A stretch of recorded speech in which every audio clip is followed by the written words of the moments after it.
everyone, this is Nadia. I'm founder at Spartanite and I'm an occult specialist that uses spiritual intelligence to empower entrepreneurs and to help empower money story to live a balanced life. Today's case study is a really cool case study that I really can't wait to share with so many of you guys because it's such a life transformative experience that I've had and also the individual has had as well. And yeah, without further ado, I'm really excited to just present it to you and share really what happens when someone puts the commitment and the motivation in themselves and really reaches out to somebody who's able to see their highest potential and consistently uses that as a mirror to further yourself. So with that said, what is your name? What do you do? And tell us a little bit about your background. Well, I'm Chad Cranville, and I have been a technology executive for 20 plus years, and I have been an oil and gas investor for about the last 10. So that is a little bit about my background, about me. What else would you like to know? What else would you like to share about yourself? It's usually such an open-ended question. People like sharing that they love food. I mean, that's everybody's hobby by this point, or they like dancing. Usually people talk about their work, but whatever you feel like you want to share about your background. Okay, my wife is coming in here. Okay, so you're married too. Married, yes. You're married too. And let's see. That's married.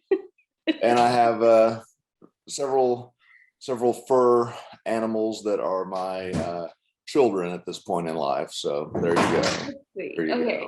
So yeah, I mean, we exclusively have heard so much about Chad's rescue operations with cats and his cats play a big feature in a lot of our lives. We hear a lot about that. So what do you feel you were struggling with when you decided to come to me or when you first approached me? What was going on in your life? I was wanting to go into a new direction in life, and I had a certain idea about what I wanted to do, but that that idea got a little bit changed because we had conversations with Nadia, and we talked things out a little bit, and we discovered that there might be a better purpose for me in life. And so we started discussing that more. That got me excited. And so we started discussing that much more. So that's kind of how it started.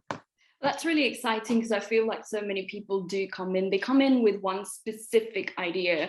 And then when you really, or personally, I walk them through it, just like you said, they look forward to it, they become excited about really exploring what it is they can give humanity and what they can share with people in general. I do remember the conversations we've had. Chad is a pretty cool guy. He's very smart and he's got a lot to share with the world. And the kind of people that I love working with personally are people who are dedicated to humanity, and especially something that we can leave as a legacy that will outgrow us, especially when our time is up here, which I find is very important in general. Well, with that said, what are the two tangible and measurable challenges that you feel you've made since working with us? Oh, that's a good question. There's probably quite a few I could choose from. Fine. We'll extend it. I would say that the first measurable challenge is how I have changed my perspective on what I can do, because I was putting myself pretty much in a particular kind of box when I came to you, Nadia, and I discovered that I can do a lot more than that. So I would say that right now, it would be probably in the self-esteem and the I can see a big difference there, and also in the ability to envision my future a lot more clearly. So those things are, I don't know if that's as tangible as you would like them to be, but to me that works out.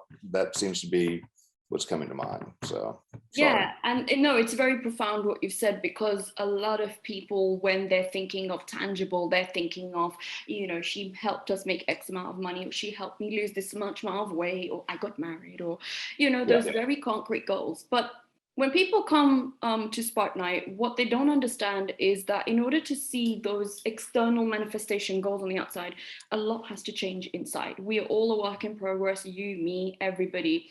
And you've touched on some really key points with self-esteem. And I think we can only receive or move forward up in life as to what really our self-esteem permits us to do.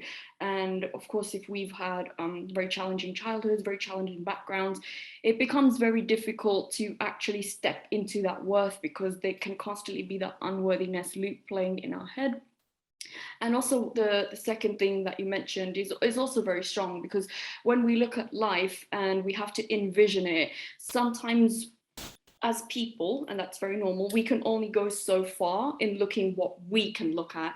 And then when somebody has that expanded vision and they can come in and they can literally help you leap jump from one place to another, essentially that envisioning, there is no price you can put on it, because like you said, so many people think small, and their thinking is so constrained, and it's so conservative. I don't mean politically, but for lack of a better term, they like to play safe. They don't want to take risks.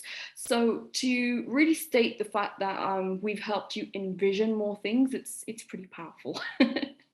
Well, I think that I think that's a very good point. I think that the point is that as a society, we're taught to look for certain things like, if I make X money per month, then I'm doing well, or if I have X type of house or car or what have you, all the all the toys. I think that those kinds of definitions of success are extremely limited and limiting. I don't believe that whatever force put us on this planet said, I think what I'm going to do is I'm going to make these creatures, and then I'm going to set them busily to work and see how much stuff they can accumulate. And if somebody gets a whole bunch of stuff, well, then I will give them the grand prize of life. No, I don't think that was the intent, So I think that at least for me, I need to remind myself that, success is really quite a different thing. For me, success is having the kind of calmness and peace in my life, and wealth doesn't just encompass money, but it more encompasses time, because money, you can find that a lot of different places, and you can replace money, but you only got so much time. So Absolutely. And I think so many people, I really want to cover that before we move on to the next, the synthesis, is more about how people really have that situation back to front. I mean, we've discussed it at great length and leisure, that people are so scarce and tight with money and so free with time. It's like, why? You're never getting those 10 minutes back. But that... I don't know if I would say it's an internalized narrative when it comes to scarcity with money, or it's just there'll never be enough, or it's the role models of what money, where it goes to in life. I think it's really about what we grow up seeing, what we internalize as a narrative. Because as we know that money controls literally everything in your life at the moment, especially in Western society, your social standing, where you go, how much you can earn, what you can afford to eat, what type of clothes you wear. It goes on and on and on. And I think there's so many people who I see, of course, there can be people, of course, who have made money, and they're, I would say, old money, they're sensible with money. Like you said, that wealth does not just encapsulate, the bank balance or the X amount of figure in your account. And then they obviously, in today's world, we have the bougie problem, or the nouveau riche is what we would call it, who are very determined to show everybody what they have, right down to the last dollar. And it really, what you said is profound, because it's all about money insecurity. And when you're insecure about who you are, what you are, and you're desperate to show people you've arrived at a certain class station, that's where it's coming from, where you said that, you can't just encapsulate it in money. But unfortunately in the West, people don't worship the divine or the almighty. For them, they worship money. And that leads to a very warped perception and warped relationship with that money, whereby I would say treasures of the soul or peace or wealth of the soul is completely, it's forgotten. There are gaps in there, and no amount of money is going to fix that issue. Well, I mean, there is Maslow's hierarchy of needs. And if you're at the bottom of it where you need like money and shelter and food, you know, that's one thing. You're Correct. definitely need money at that point to get out of that. You can't think about anything else at that point. And you shouldn't think of anything else if you're at that point. But most people I know are not at that point. You know, they're fairly well off in many ways. You know, they've got a multiplicity of food. They have their choice of shelter. I mean, maybe they don't have the house they want quite yet, whatever, but most of them will find a way to get that house eventually, you know, so that's not really a worry. But it's just this, it's what you're talking about. It's making money an idol instead of a tool, because that's what it's supposed to be, is a tool, you know, and it's just a tool it's a tool for one thing only, really. It's a tool for opportunity. I mean, if you don't have money, you don't have opportunity. That's the truth. That's very well said, and that's something that I find that every person who has an abundant mentality is actually very detached from money. There's no neediness. If they see that there is a good fit or there is a good opportunity, they will say, look, I feel that this is of value to you, and there is no real push. I mean, you take it, that's fine, you don't. It's a suggestion by this point. And then the trouble with so many people is that, of course, we know that how can I say, the large amounts of money, the surplus amounts of money are, of course, in the top echelons of society for very good reasons that we can obviously sit here for a couple of hours and discuss. But really, when it comes to the trickle down, I think how that kind of relationship you have with money is going to determine a lot. I think lots of people, just like you said, idolize money. They put it on a little pedestal and worship, and they're almost addicts to money. They're money addicts, and if they don't have that, it's like that scramble starts all over again, and it's really creating that internal narrative that allows somebody to be very stable and calm there. And I think that's energy that you can't fake. If you're stable and calm with money, people can see that. And like you said, you know, if you don't have money, you don't have opportunities in life. So in essence, what you say is that a deficit of money, or I guess the lack of it, essentially closes down your opportunities. Right. You just don't have them, you know. I mean, you won't get them. But I think the important thing to remember about money is that, as we've talked about many a time, it's a circle.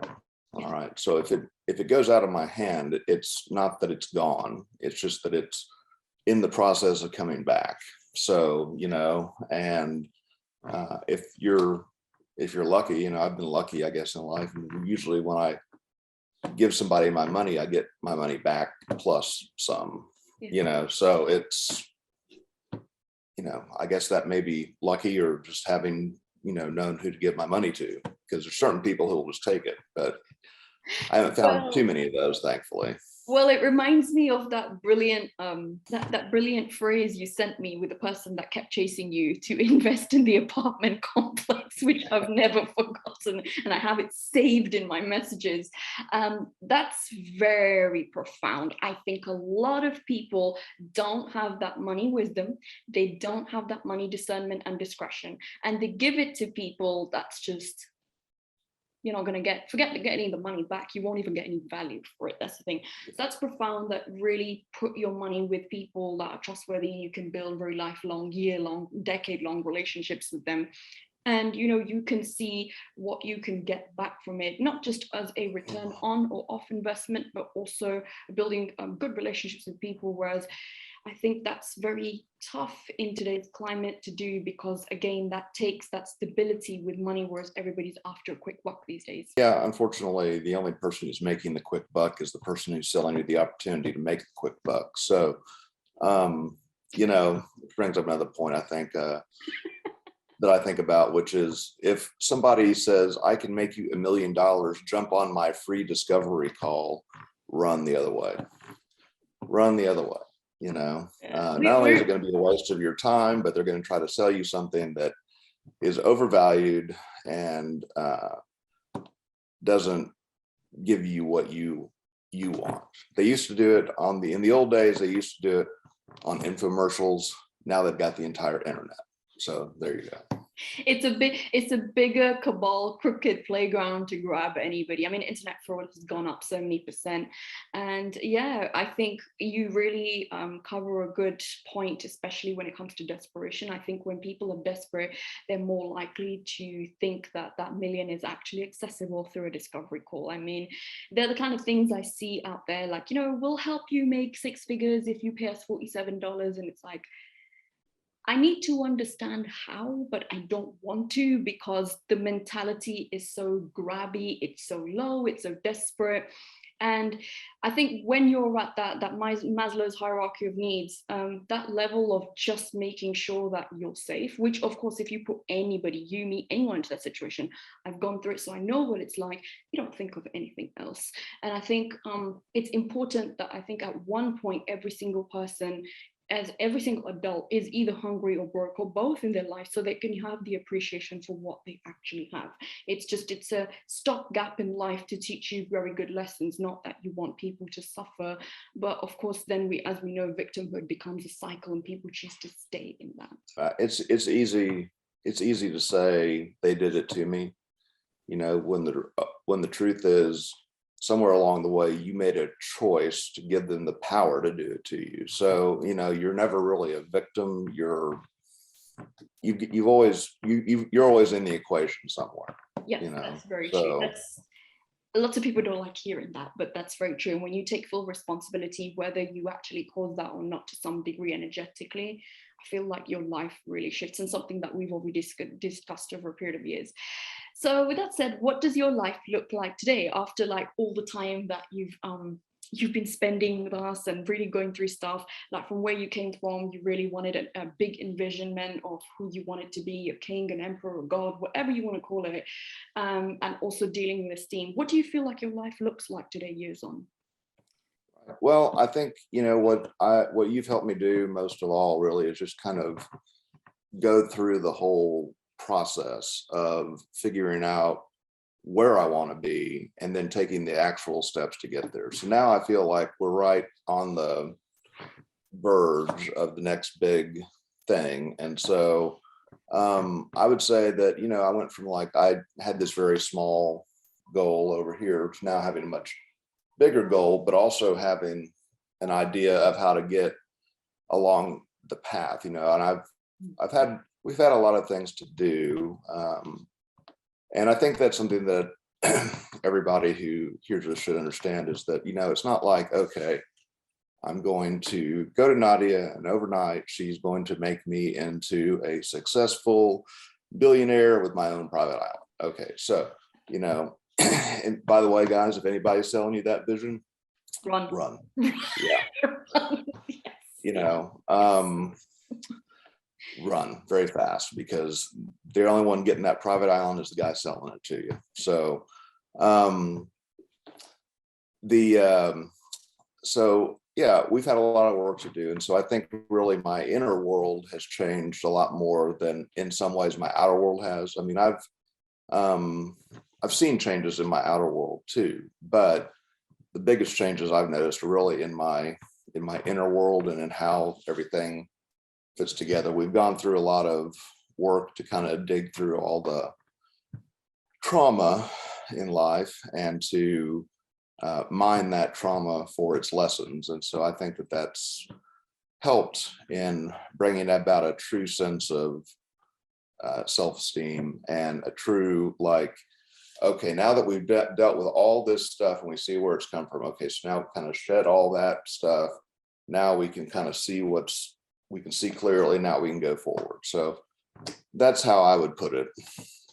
You know, that's the best I can give it to you, I guess. Sorry. No, that's pretty much, you've echoed what a lot of people have said, that I think there's so many people who come and think, ooh, magic must be like Harry Potter. I don't even have a wand. I mean, I can't help you with that. But what Right. it is that there's so many people who want that dream life, the Instagram dream life. It's like, yeah.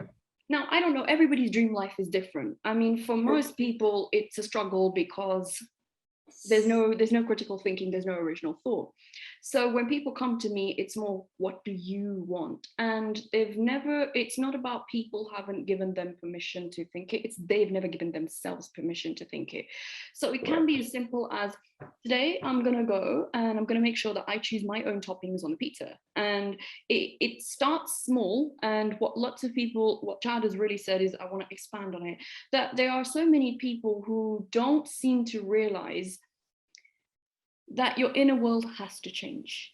Nothing on the outside is going to move if whatever it is going on the inside doesn't move. And the typical default on the inside is lack consciousness, is woe is me, victimhood. You know, we have lots of things as human beings that we keep going through. And I think really through magic and through obviously very precision and laser sharp mentoring with the Goetic spirits, they'll pinpoint the things that to some degree we are blind to completely as humans. Even when I have worked with them, there are parts and areas of my life that even I can't see, and then they'll point it out, and then instead of just giving you the answer, they'll be like, right, well, we're done giving you the answer, here's the action, here's what you need to go ahead and do, and this is how it's going to work out. But I think that inner world is, somebody else said that to me yesterday as well, that once that inner world changes inside you, everything on the outside, whatever vibration you're at, it starts dropping, meaning it's below you now and you can't align with it. I think the best example I often give is of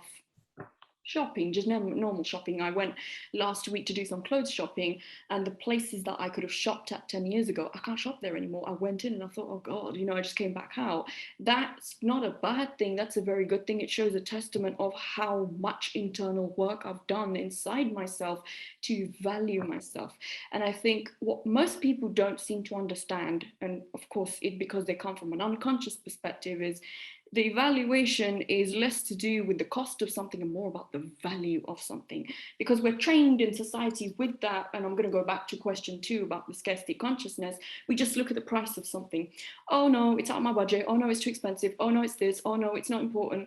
But in actual fact, when you start training yourself to look at the value of something over the cost, your life becomes so easy. I think that if you hang out with people who actually have money, you know, and not just like the $60,000 millionaires, but you hang out with the real millionaires and the billionaires, they will tell you, you know, okay, so, you know, yes, it cost me X to do something, but the value of what I got for my money is this. You know, it's not like I give them this pile of money and I get this. It's I give them this pile of money and I get this, you know. So it's and it's fine because they realize too that the pile of money is just a pile of tokens. Basically, it's like you go to the video game arcade and they give you a whole bunch of tokens and you're like, oh wow, that's cool, I'm going to play a whole bunch of video games. Well, it's kind of what a billionaire does. It's like, oh cool, look at all these little tokens, I can just play with them all I want and I'll have more of them at the end, you know. It's great. Yeah. So yeah, it's very powerful. It reminds me of something my dad said to me when I was very young. He said, I remember him saying, money's just a game, like it's not really real. So when you see something as a bit of a game, you have fun with it. And for so many people, there's that element of struggle and so many emotions tied up with money. It's like, just remove all those emotions tied up with it, and you can't do that with money. You have to do it on the internal, is what Chad is saying. Essentially, it's just a method of exchange. It's one person exchanges this for that, and you know, it's sort of, I wanted to say in the old days, but we might be looking at that very soon. I'll exchange my sweater for a leg of lamb. But, you know, now, you know, maybe the sweater's a bit more expensive than the leg of lamb. Now, how do we balance this out? Or maybe the leg of lamb, maybe costs more. So we're not sure. And those tokens, which people know as fiat currency, which is money now, paper money, essentially is a modicum of exchange. And I think when that conversation really opens up to a lot of people, and even a lot of people who are going to see this, so many people will realize that it's not, they have that sense of, oh God, it's so painful to spend money. For instance, it's so painful to pay my taxes. It's so painful to, but in actual fact, that's just a part of life. And when you just go ahead and pay for something, and I'm not saying go ahead to anybody watching this and go ahead and just pay for things mindlessly. No, of course, have sense about what it is you're choosing to put your money towards or investing it. But if you just go and there's no real, which people have all the time, then that flow, it's like the circle that you talk about, it's just circulating all the time. Like, okay, I gave it here, like 2 days later, 3 days later, it will show up. But in actual fact, you need those profit channels. A lot of people are just trained to have that one channel, which is a job. And then once that supply stops, gone, that's it.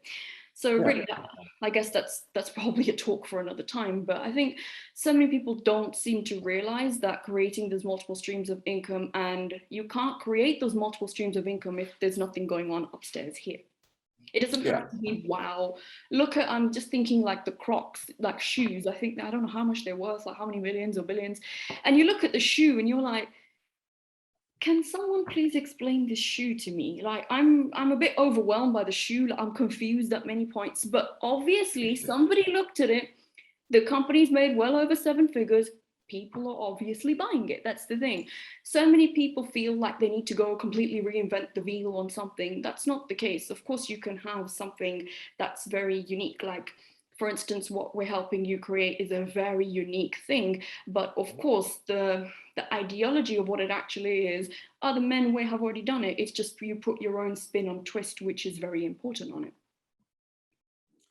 Yeah, exactly. It's like a mentor of mine once told me, he said, you don't have to come up with something completely new. He's like, take something that already exists and improve upon it. And then that's your thing now. And you can do what you can charge for it. That's great. I mean, it's doesn't have to be anything big, but it doesn't have to be the greatest idea ever to come down the pike. It just has to be something that's useful to other people, and they'll say, that's useful, I'll pay for that, and that's it, really. It's just an exchange. It's exactly what you've said. It's just an exchange.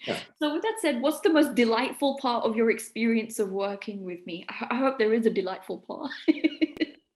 Of course, there's always a delightful part. I think that I think just you're the delightful part, because you're always very positive. Even if I can sometimes get down on myself, you're always there to say, it's not that way, and give me a different perspective, and always holding that space open for me to grow, but without, like, I think something that has always been a problem for me is that every relationship in my life has in some ways been conditional, right? It's like, I'll love you, but only if you do this. I'm here, and we'll do our thing, and you do your best, and I'll hold the space for you. So there you go.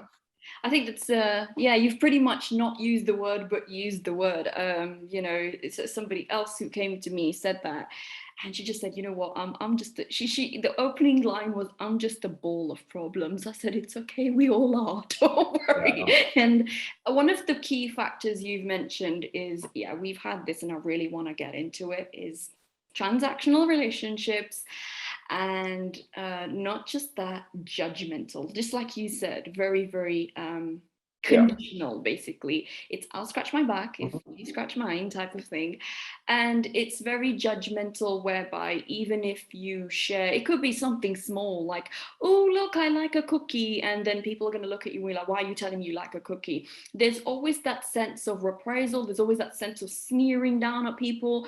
People are not open and friendly anymore, because in their mind, it's just, how can we use this person? That's it. Just what can they give us, basically? It's the giving. And I think when people, as a person, it's very powerful. Even myself, when people have just, celebrated me, because I want to say accepted, but people should accept you for what you are. They don't, but fair enough. But you don't want to go to a place where you're just accepted. You want to go to a place where you're revered, you're celebrated, people treat you well, people treat you with respect. And you feel that it's not something that they've just said on paper, or, they did this. It's a consistency that they're there. I find it very profound how so many people in the healing space, the coaching space, the mentoring space, the quote mark space, all the spaces one can imagine, it's inauthentic because what the words are all hollow and they're empty, and you know that, and you feel that in your spirit, and whatever they say at the end of the day, it's just emptiness. It's just they're just there to give you that little amount. It kind of reminds me of like a deli or a cafe that opens in the beginning, you know, they're layering the sandwiches, they've got chicken, they've got this, and then afterwards, like, you know, the filling starts to like squeeze down over time, basically. I see that with so many people. They can't keep up the consistency. Of course, it's difficult because people have the challenge, and I think that's with everybody, like marriages, relationships, friendships. People get complacent. They get like, oh, well, you know, I did this, or I have done this for somebody, and, you know, they should just be happy. But it kind of reminds me of a marriage. Like, I have a friend who said to me, what would you do, single or married, if your husband was coming home in 30 minutes? And I thought, oh, I was just like this. And it's that always make the effort. I think so many people, and it's so easy in today's world to stop making the effort, whether it's aesthetically, whether it's with people, and then eventually it gets to the point that people don't even want to talk to each other anymore, and you think, what's going on? It's because you've stopped making the effort. Now, that's not to say that people can't have personal issues, they can't have illness, they can't have problems in their home life, they can't have problems in the business. Sometimes people need a breather.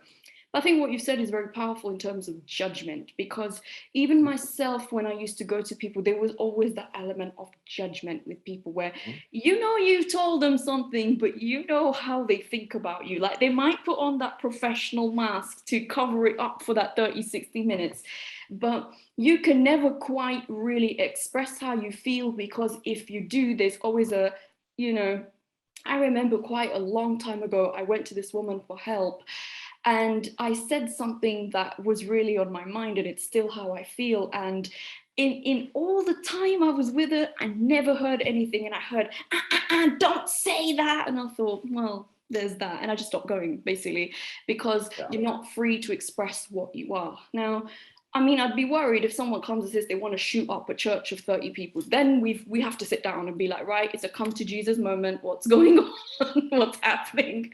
But why do you feel that people are so judgy, especially when you're trying to get help? Is it because they think they're better than you? Is it because you don't fit the sheep box of people? I'm really curious. Yeah, I think it's the latter more than anything else. I think that, you know, there's certain values that are important in our society. One is, you know, male or female, do you look good, right? That's a value. It's not a good value, but it's a value. But it's a value nonetheless, yeah. You know, and the other, every once in a while, there's the value of, are you intelligent? You know, sometimes that's valued, most of the time it's not. No. You know, yeah. I think women are probably not valued for their intelligence as much as they should be, but, you know, that's just the way that the world is. But yeah, I think it's because I don't like to fit into the boxes of anything. You know, I remember when I was young, you know, I was about 6 years old. I asked my mother, why do we go to this church? You know, and she didn't really have a good answer. And so by the time I was 10, I was like, well, I'm not going anymore, period. So I didn't, you know, that was the end of that. But, and I would tell my parents, you know, like, it's time to change a new school. We need to go do this now. It's time to be on the train, you know, and they would be like, okay, let's do that, I guess, you know. So I never quite fit the mold very well. And, yeah, I think people are just like, you're weird, you're strange. I don't know what to do. I don't know what to do with you. I don't know what box to put you in, right? Because there's like I think of the world as like, you know, behind a hotel desk, there's a whole bunch of little pigeonholes that hold keys and messages. And if they can't find one of those holes to put you in, then you're out of luck, basically. Yeah, it's a very yeah, I'm laughing because I can relate to all of that. Like, people used to look at me as a child and be like, you're weird, like what's wrong with you? I still get those looks. Like, people don't know what to do with you when you are out of their jurisdiction of understanding. That's what I've often said. It's that awkward, what do we do with this man or woman? Like, because people are constantly trying to find out what you do for a living. In other words, how much do you make, so we can calculate the level of respect we can give you, basically. So it's pretty profound what you've said, in essence.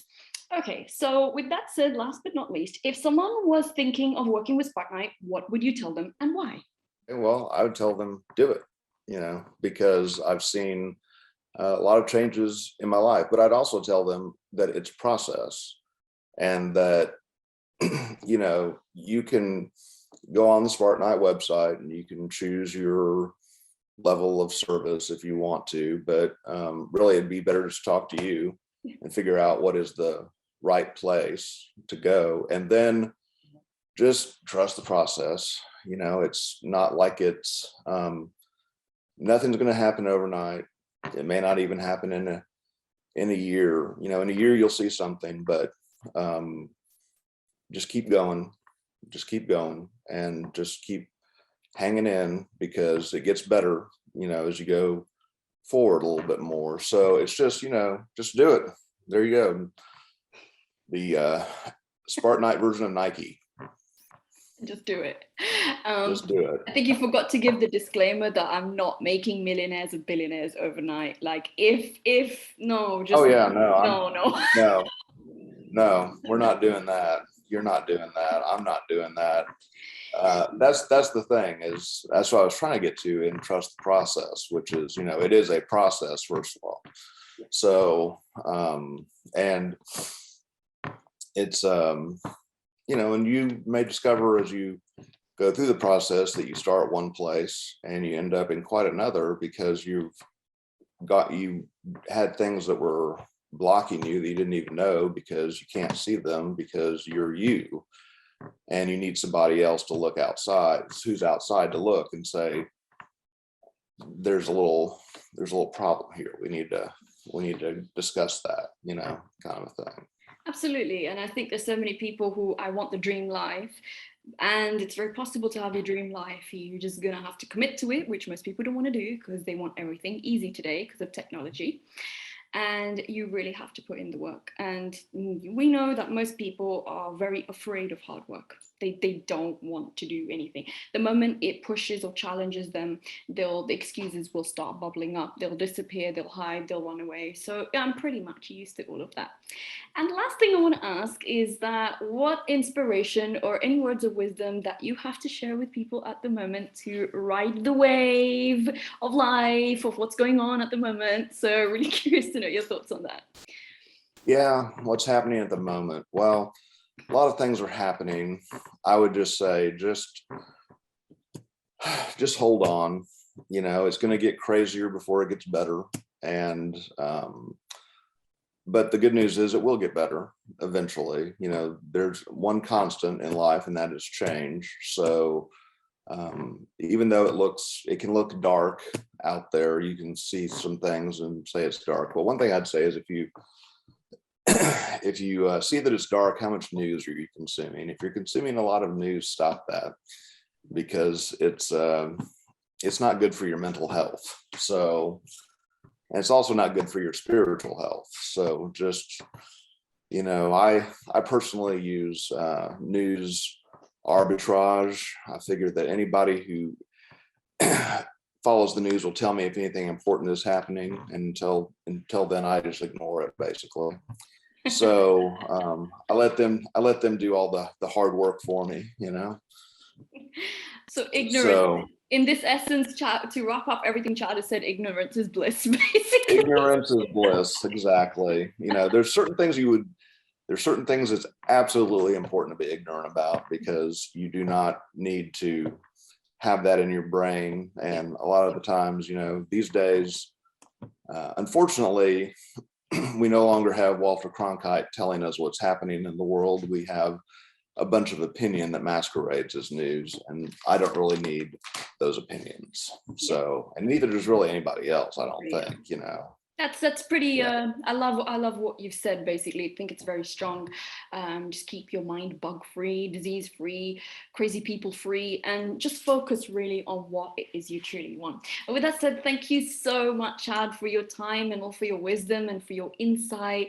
And yeah, I'm really excited to share this with everybody and share the case study, and hopefully it's a little less of a case study and more was like a chat and maybe a bit of a debate as well.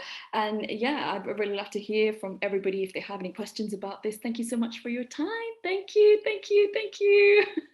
Thank you, Nadia.